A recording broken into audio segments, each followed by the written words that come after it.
করছি class 11 semester 2 Nobel lecture লিখেছে Mother Teresa. যাই হোক, সরাসরি একদম টেক্সটের মধ্যেই চলে যাচ্ছি আমি। As we have gathered here together, যেহেতু আমরা সবাই এখানে একত্রিত হতে পেরেছি, টু থ্যাংক গড, ভগবানকে ধন্যবাদ জানাতে, for the Nobel peace prize, এই শান্তি পিস প্রাইজের জন্য। আই থিঙ্ক, আমার মনে হয়, ইট উইল বি বিউটিফুল, এটা খুবই সুন্দর হবে, that we pray the prayer, যদি আমরা সেই প্রেয়ারটাকে প্রে করি। কার prayer? Of Saint Francis of ওসিসির, সেন্ট ফ্রান্সিস অফ ওসিসির প্রার্থনাটাকে যদি আমরা স্তবটাকে আমরা প্রার্থনা করি আর কি। Which always surprises me very much, যেটা সবসময় কি করছে না, সারপ্রাইজ করছে, অবাক করছে আমাকে অনেক পরিমাণে।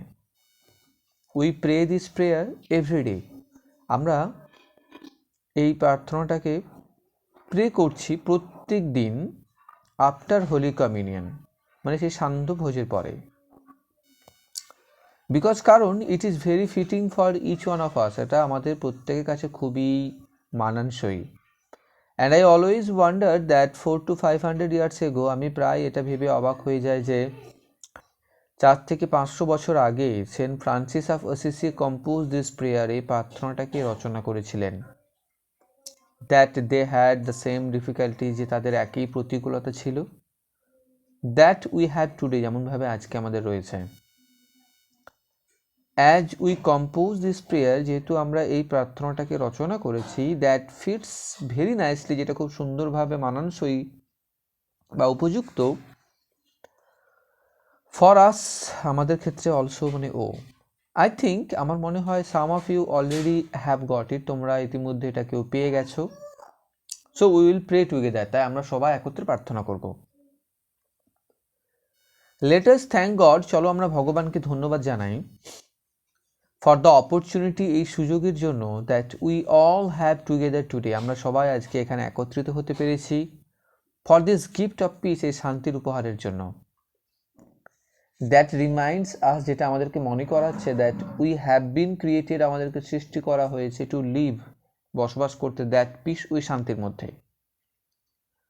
And Jesus became man, Jesus মানব রূপেই, to bring that good news, এসেছিলেন সেই ভালো সংবাদটাকে আনতে, টু দ্য পুয়ার, গরিবদের জন্য।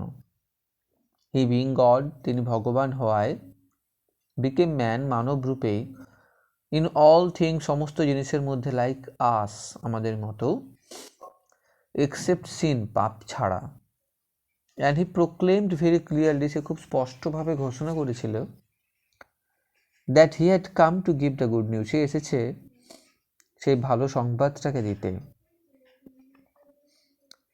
The news was peace to all, সেই সংবাদটা কী ছিল? সকলের শান্তি, অফ গুড উইল, ভালো ইচ্ছা শক্তির, অ্যান্ড দিস ইজ সামথিং, এটাই কিছু একটা, দ্যাট উই অল ওয়ান, যেটা আমরা সবাই চাই। সেটা কি চাই? দ্য পিস অফ হার্ট, মনের শান্তি।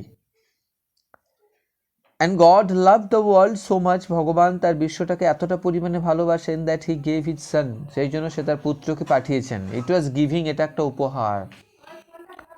It is as much as if to say, এটা বলাটা এতটাই মনে হয় যেন ইট হার্ট গড, যেটা ভগবানকে কষ্ট দেয় বা ব্যথা দেয়।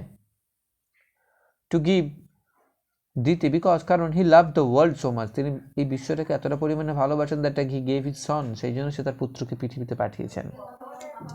And he gave him to Virgin Mary, সেই জন্য সে তাকে একটা পবিত্র মারি তাকে পাঠিয়েছেন মা হিসাবে। And what did she do with him, এবং সেটাকে নিয়ে কী করেছিলেন?